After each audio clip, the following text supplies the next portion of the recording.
Niki itu secara religi dia tuh bagus, secara religiusnya tuh dia tuh keren. Ya di depan orang aja dia tuh begitu. Tapi memang jahatnya Niki itu ketika dia dikecewain pasti dia akan keluar semuanya. Pasti orang tersebut akan dikuliti. Itu doang sih. Nino, lu kalau ngetik yang bener dijaga, takut itu doanya balik ke lu. Apapun itu bentuknya, orang itu jahat ataupun tidak, kita sebagai manusia sama orang gitu ya, sama manusia, tetap kita mendoakan yang baik-baik karena apa? Ucapan yang baik, doa yang baik itu akan berbalik ke kita. Gak usah lah ngedoain orang yang tidak baik. Kita tidak pernah tahu musibah itu datangnya kapan. Hari apes itu tidak ada dalam kalender. Bisa jadi hari apes itu ya memang dari mulut kita sendiri gitu loh.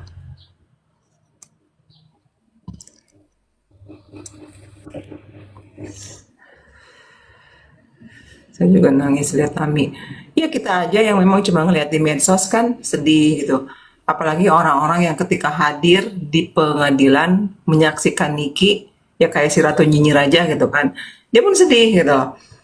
Kita kembali ke diri kita masing-masing aja. Ketika kita seperti Niki digituin, kita gimana gitu loh. Kita bagaimana? Apakah kita juga sekuat Niki? Apalagi itu yang buzzer-buzzer ya. Buzzer-buzzer yang ngatain Niki bla bla bla bla bla. Dia juga belum tentu lah sekuat Niki. Kemarin aja kakaknya tuh nangis loh si Edwin. Dia tuh diem-diem itu di belakang gua nangis. Si Ya Edwin tuh pasti nangis kan. dia nangis ngeliat Karena segitu ya. segitu fitnahan Niki itu bertubi-tubi ya kalau menurut gue ya.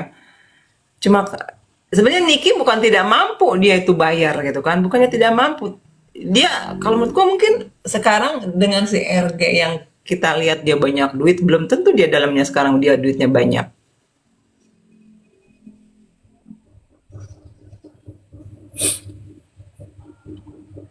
Pokoknya gini deh, yang buzzer-buzzer intinya lu nggak usah ngedoain yang tidak baik sama orang juga. Ya, whatever itu ke Niki ataupun ke siapa, tetap kita kembalikan ke diri kita juga. Berarti apa yang dialami Niki sekarang, buah dari mulutnya ya Mbak. Bisa jadi itu karena ujian Niki loh ya. Cobaan Niki. Tuhan itu kan mengurangi dosa seseorang itu kan dari mana aja. Dari sabarnya dia ngejalanin ujian. Air mata buaya.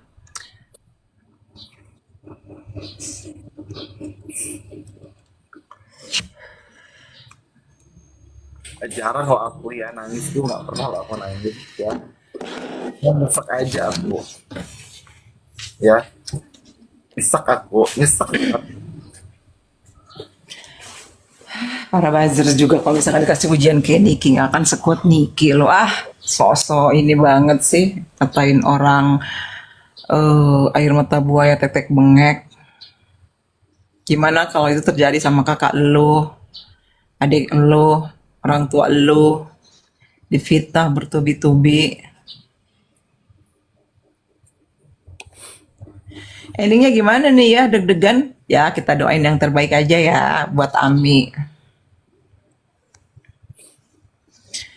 Biar aja si Pijay biarin aja dia ngetik apapun.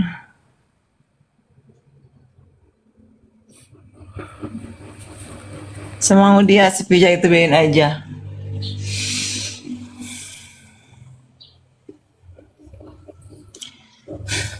Si Pijay itu kalau kenal pribadi Niki, misalkan deket sama Niki, dia pun nggak akan dia ngetik seperti Toru nama gue.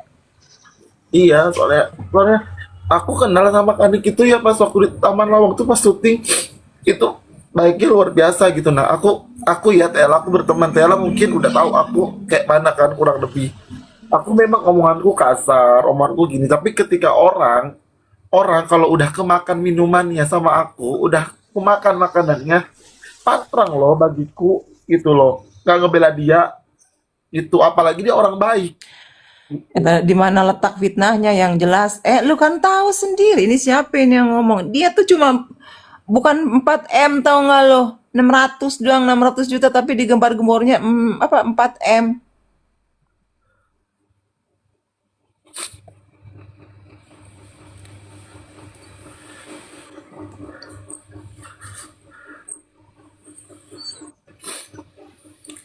Tapi sih kalau gue ngeliat dari sisi positifnya ya, dari sisi positif ini Mbak ya, dengan Niki di dalam ya Tuhan memberikan dia kesempatan untuk banyak deket sama Allah gitu kan. Sedangkan yang di luar dengan koar-koar, bilang ini, bilang itu, terus ada yang mengkhianati, ada yang apa menggunakan dua kaki gitu kan. Kita tidak intinya Amin dijebak. Iya benar Sela, Amin dijebak. Enggak, aku tuh sedihnya, ya aku sedihnya sama Ami juga kan, terus sedihnya juga sama Il gitu. Maksudnya kenapa aku dipertemukan sama Kamail lagi keadaan begini gitu loh. Betul betul. Udah lama kan gak ketemu tuh sama dia, tapi pas sekali ketemu kok begini gitu loh. Kalian nggak tahu perjuangan kami dulu kan, jadi penonton alay, kalian nggak tahu gitu. Nah, ini coba itu baik banget, aku sedih kalau lihat dia begitu.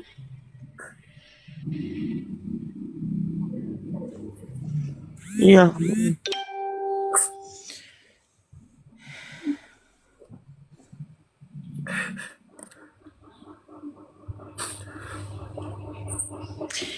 Iya direkam. Iya karena kan Niki kan memang dia tidak berpikir memang dia bakal dijebak kan. Makanya dia sampai direkam begitu. Itu semuanya Tela dijebak gitu, dokter detektif, Niki, dokter Oki. Ini tanggal 24 katanya Reja mau datang. Percaya kalian? Kalau Ya percaya kita lihat tunggu aja di coba pagar datang nggak? persidangan. Jegat itu. Kita lihat aja coba dia datang apa enggak. Makanya kan dia nggak berani datang itu karena dia tuh pengecut. Karena udah dia yang berbuat tapi dia nggak berani tanggung jawab. Dia lari dari persidangan nggak mau datang. Alasannya sakit. Di story dia buat ini, buat ngobrol-ngobrol sama temannya ya story IG-nya kan main tenis. Kurang ajar tuh orang. Padahal dia kriminal tapi Iya. orang yang masuk penjara. Makanya dia tuh secara adab dia itu tidak bisa menghargai hukum ya. Dia sendiri Benar, yang benar banget. Dia bisa melaporkan. ngadain umum. Dia Benar. sendiri yang melaporkan, tapi dia sendiri yang menghindari. Nah, sekarang pikir orang pengecut itu ciri-cirinya kayak gimana? Kita dari Ya jadi kayak anak dia. SD pun tahu. Anak Oh, SD pun tahu ciri-ciri orang pengecut gitu kan. iya, secara kan dia yang berbuat gitu loh. Dia menjebak si Mael ya kan. Gimana caranya biar Nikita dapat tutup mulut. Aku tahu kok, dia tujuannya Nikita tutup mulut tuh ngapain. Karena ada perlu si Reja pakai jarum suntik. Itu takut tiba si Nikita. Makanya itu si Nikita tutup mulut akhirnya dijebak kan. Masuk, dibikin si Reja. Itu tuh dijebak itu. Dokter juga tahu kok produk yang ada jarum suntiknya itu. Produk, Ini produk kalau kiri. nggak dijebak ini ya Fandi, kalau nggak dijebak nggak akan, kalau tidak menjebak tidak mungkin dia merekam gitu aja udah. Iya, menjebak gitu. Rekaman tuh sebagai jebakan gitu biar supaya pendukung-pendukung dia ngomong ini bukti suaranya gitu kan. Iya, Itu. padahal secara tidak langsung dia sudah menjelekkan diri dia sendiri dengan dia merekam, terus dia menyebarkan rekamannya. Dan itu pun kata Nikita ngaku itu katanya rekamannya itu dipotong. Enggak rekaman full itu dipotong itu. Iya dipotong-potong gitu kan Mail pun bilang. Nah Mail tuh pertama naik ke room gue ya dulu pertama kali. Gue kan yang pertama up tentang Nick itu gue kan kasus Nick itu. Mail itu dia cerita semuanya di room gue kan banyak ada sampai 3K kalau nggak salah viewers waktu itu ya. Dia sendiri yang bilang begini begitu dan begini dan begitu. Pokoknya orang-orang yang mungkin dulu sempat hadir di room gue pasti tahu gimana Mail waktu itu menjelaskan. Pertama RG menghubungi dia.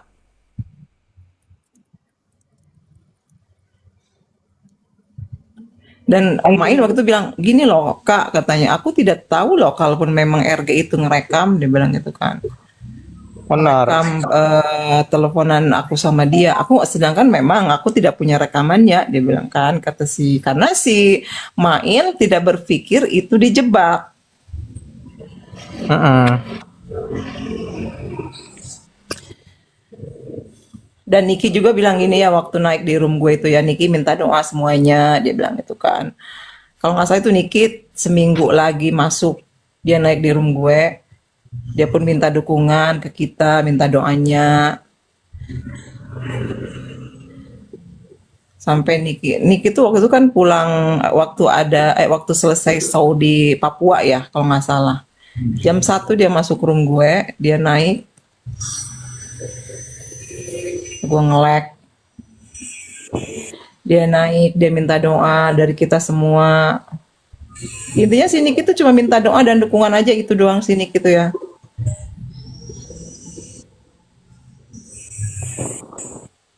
Si balon biru udah tersangka. Balon biru siapa?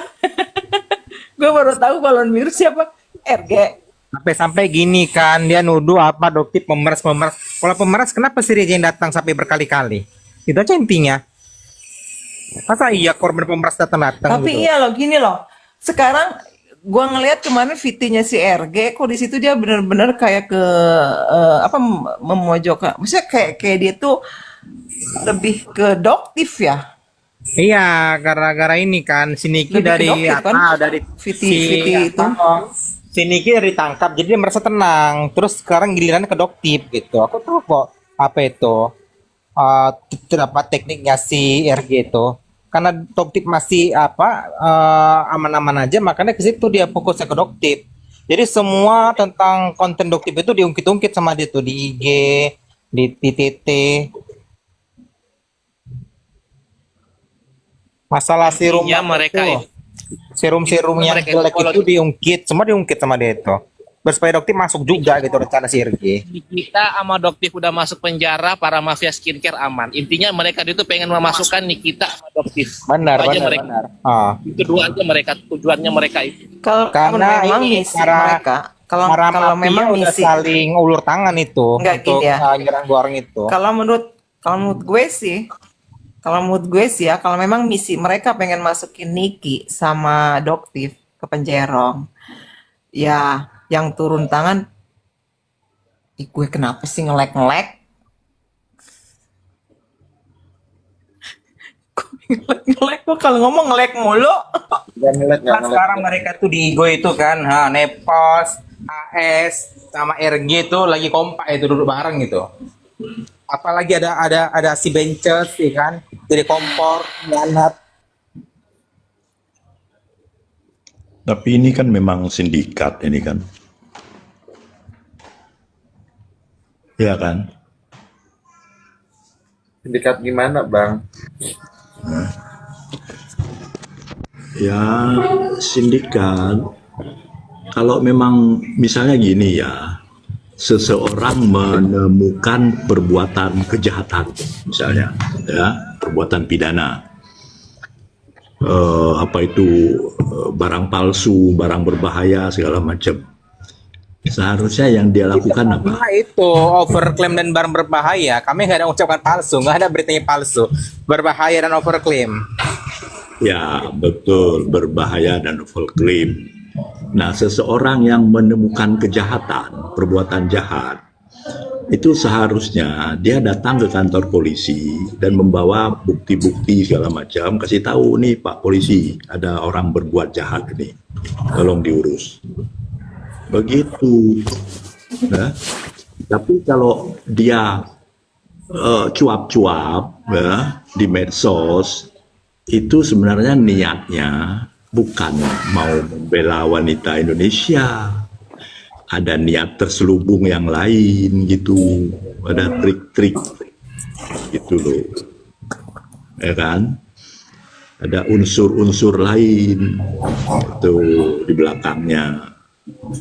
Kalau memang mau membela wanita Indonesia ya tinggal datang kantor polisi. Terus bagaimana kita tahu? Bagaimana kita tahu? Misalnya dia beli nih, dia bilang kan dia beli di marketplace, beli barang. Terus dia bilang nih di dalamnya ada jarum suntik lah, terus barangnya berbahaya lah segala macam. Gimana kita tahu kalau itu udah dicampur-campur sama seseorang? Ya kan? Nggak bisa proses laboratorium pemeriksaan nggak begitu caranya, nggak sepihak, tidak sepihak gitu loh, harus Abang. berpihak. Oke. Bang, saya mau tanya sama Abang, apakah jarum suntik bisa dijual bebas? Apakah jarum suntik bisa dipakai sendiri tanpa pengawasan dokter? Pertanyaan saya itu aja. Itu yang pertama, yang bilang adanya jarum suntik itu klaim sepihak, ya. Kemudian Enggak, pertanyaan saya sama abang, apakah boleh memakai jarum suntik tanpa pengawasan dokter? Itu aja. ini Terus kan produk yang ada jarum suntik itu bukannya udah ditarik sama BPOM ya? Apa ini produk si Reja? Soalnya baru launching yang jarum suntik. Kan pernah itu si Bences nunjukin itu. Si Niki juga nunjukin. Itu belum dibahas sama Bepom. Yang dibahas sama Bepom itu yang punya si Suneo. Nah itu udah dibahas Bepom itu. Jarum nah, suntiknya. makanya Ya artinya kan sama aja ya Kak. Berarti yang ada jarum suntiknya itu nggak boleh gitu. Jarum. Tapi punya si apa ini si RG ini kok nggak pernah dibahas Bepom. Ada punya produk jarum suntik juga gitu. nah, Tiba-tiba bahas itu tiba-tiba itulah si RG ini kan cepat-cepat masukin. kita harus netral gitu posisinya, ya. Jangan mentang-mentang idola terus kita belain, ya nggak gitu, ya kan? Tidak, Bang. Bu, saya tidak pernah Jujur ya, ini bela si Niki ya, tapi edukasi dokter itu benar dan valid. Andai kan kita nggak ada dokter di sini, kita nggak tahu loh bahwasannya bahan berbahaya overclaim itu sangat merugikan masyarakat, meresahkan masyarakat. Apalagi mereka jual harga mahal sekali, gitu loh. Bener Kak. enggak, pertanyaan saya gini aja, Bang. Apakah boleh jarum suntik itu digunakan tanpa Dijual maksudnya, dijual marketplace. tidak, kalau dijual di apotek juga dijual, tapi memakai tanpa pengawasan dokter. Loh kalau nggak boleh ya dijual pun nggak boleh, masa boleh dijual? Tapi si Reja sama si Sunio ini menjualnya secara bebas gitu. Tiba si Niki mau bahas, di situ si Reja ini mau menjebak Niki biar nggak bisa bahas itu. Gitu loh. Iya bener Kak. Jarum suntik dijual bebas. Iya, itu tidak boleh. Skincare yang ada jarum suntiknya masih dijual bebas, padahal udah ada instruksi dari BPOM tidak boleh dijual, maksudnya begitu. Itu kalau saya boleh tahu tuh, Bang, kalau saya kasih penjelasan sama Bang, itu namanya sudah limbah medis. Cara penggunaan, cara pembuangan itu harus sesuai dengan SOP-nya. Itu diakui nggak sama si RG bahwa benar saya jual jarum suntik, diakui. Iya, diakui. Diakui itu si Bences itu sendiri yang mempromosi aku pakai ini gitu. Tunjuk lagi tuh mereknya jelas tulisannya. Nggak, jangan benches lah, si RG akui bahwa oh sorry saya bener, dijual bener gitu. Bilang aja Bimoli, si KH. Ya kan? Ya, si RG ngakuin nggak gitu. Mengakui abangku. Itu ada videonya karena si RG itu mengendorse si Bences ini untuk mempromosikan itu produk yang ada suntiknya itu. Gitu. Nah, apakah boleh, Bang? Terus kalau misalkan misalnya menurut Abang itu boleh, semisalkan, apakah cara pengerjaannya steril? Terus jarum suntik itu kalau dipakai berulang-ulang kali akan menimbulkan apa? Jarum suntik di mana-mana dipakai cuma satu kali, tidak boleh berkali-kali. Kalau berkali-kali jarum jahit, ya. Gitu. Kita netral, Abang. Selama ini saya selalu bilang gini, kalau misalnya kita Mirjani salah, silahkan proses, tapi jangan ada oknum-oknum lain yang membantu, apalagi oknum Ya, DPR mafia. atau oknum Bekerja sama polisi gitu. dan oknum lainnya. Gitu. Ya. Nah, menurut Abang sendiri gimana tuh, Bang?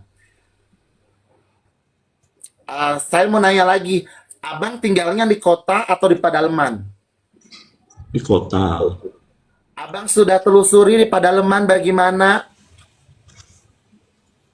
Kebetulan saya orang pedalaman, Abang. Jadi masih banyak penjual-penjual skincare yang meresahkan. Ya. banyak kulit-kulit wanita Indonesia ya, banyak sekali yang rusak di mata Gak negara. usah jauh-jauh ya, Elsa, nggak usah jauh-jauh. Gue juga termasuk orang korban skincare overclaim. Gue itu ya, oke, memang pakai itu tuh sedikit glow, apa emang glowing maksimal loh. Tapi itu bertahan mungkin cuma 1 tahun ya. Setelah itu kita muka kita itu udah jerawat parah. Ada juga kalau aku sih nggak sampai flek hitam ya, aku cuma jerawat parah aja ya. Jerawat parah. Terus itu tahu nggak, pengobatannya itu lebih mahal dari harga si skincare tersebut.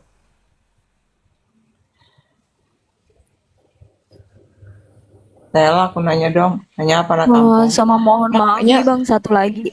Tadi kan Abang bilang kita di pihak netral, tapi di awal-awal Abang bilang mereka itu sindikat. Maksudnya Abang bilang mereka sindikat itu gimana ya Bang? Ya, anak kampung mau nanya apa? terlepas dari masalah jarum suntik ya, sindikat itu ya artinya Nela, si kenapa? si A mulai ini Entar dulu, maaf dulu, saya mau jawab ini nih. Skincare itu cocok-cocokan ke muka Bu. Oh, enggak begitu. Tetap. Enggak ada yang Cocok-cocokan atau Tetap aja kalau tidak, memang tapi komposisi ingredient dan formulasi overclaim harus. ini loh. Kalau memang overclaim kan di situ kan dia disisipi kimia yang sedikit berbahaya ya. Di mana-mana kalau kita mempergunakan kimia yang berbahaya, pasti akan berdampak ke sesuatu yang memang kita konsumsi, kita pakai. Gitu loh. Bukan masalah cocok-cocokan ataupun tidak. Oke, mungkin pada saat itu cocok ya. Tapi kan yang namanya skincare itu kan kita pakai kan jangka panjang. Benar. Salam. Efeknya pasti akan ke kita sendiri. Gue pribadi ini gue termasuk korban skincare overclaim. Gue tau nggak 12 tahun gue itu berobat muka. Berobat wajah gue yang dari jerawat parah banget gitu kan. Dari jerawat yang tadinya biasa aja, terus nah sekarang kita jerawat kita sudah selesai, pasti ada ininya bopeng teak lah gitu loh. Kalian yang ngomong segala macam tek-tek bengek bilang apa sih nggak ada efek sampingnya, tidak. Gue pribadi ini gue korban sendiri ya. Jangankan gue, si Val aja, tahu kan si Val pun pernah jadi korban skincare overclaim.